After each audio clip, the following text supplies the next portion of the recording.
Hello mga lods, nandito na naman tayo sa panibagong vlog natin. Ayan na po at binabaybay na natin papuntang Lighthouse, Lubo, Batangas mga lods. Ayan mga lods, nakikita niyo yung dagat. Sa tabing dagat ang aming dinadaanan mga lods. Medyo maputik ang daan. Ayan. Pero kiring-kiri ng ating mga motor. At kasi naka-shipa tire tayo.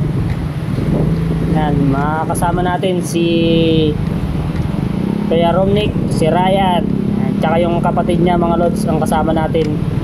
Binabaybay natin itong Batangas. Hindi naman gaano malubak-lubak ang daan mga lods.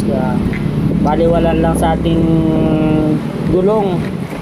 Mga rough road na yan. Basta naka-shipa tire tayo. Itong dinadaanan namin mga lods, ano na to, ano na ng dagat, tabing dagat na to mga lods, itong dinadaanan namin. Dahil mga pasikot-sikot na daan dito mga lods sa papuntang Lighthouse. Ayan, mayroong mga matutulis na bato, pero okay lang, at kayang-kaya naman ng ating motor, kayang-kaya ng ating gulong. Kaya mga lods, nakikita niyo yung dagat. Ayan po yung dagat ng Batangas. Yan, nasa gilid mga lods, nasa kaliwa ko. Yan po yung dagat ng Batangas.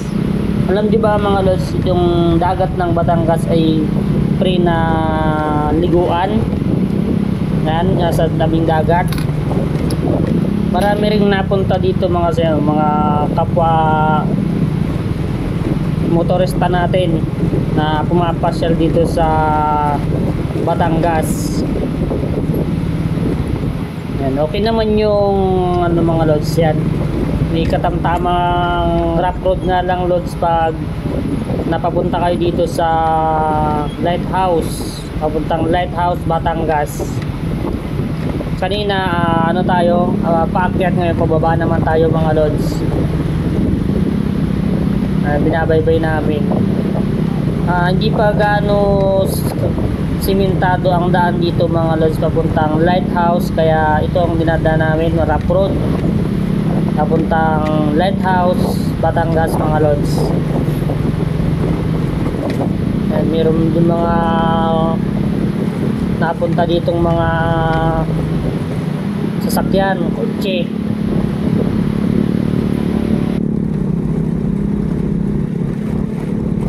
Mga lods, napakaganda ng tanawin dito. May mga nyugan rin dito mga lods sa Lubo, Batangas.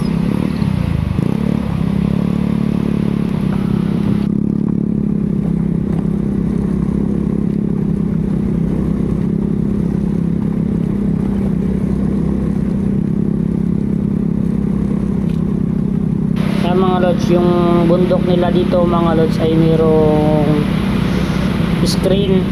Siguro mga lods pag ano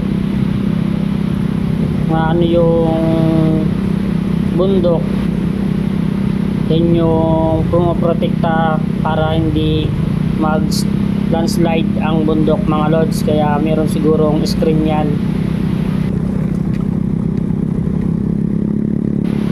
Mga nakamotor napunta dito sa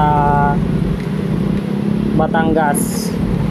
May mga sasakyan ding mga napunta dito mga lods, kasi yung nadaanan na yung mga lods ay resort yun mga lods na pwede ninyong pagrentahan. Pero yung sa tabing dagat niya mga lods, free lang na maligo dyan, wala pong bayad. Ano ba papansin nyo mga lods, lahat ng bundok dito meron siyang screen na mga lods. Bawat bundok dito may screen mga lods no? Para siguro hindi mag-landslide ang kanilang mga bundok dito sa Batangas. Kaya mga lods, nakikita nyo yung bundok na yan, yung dulong-dulo ng bundok, yan po yung iikutin namin mga lods. Yan yung pupuntahan namin sa Lighthouse tsaka Monte Maria, yung malaking Mama Mary mga lods.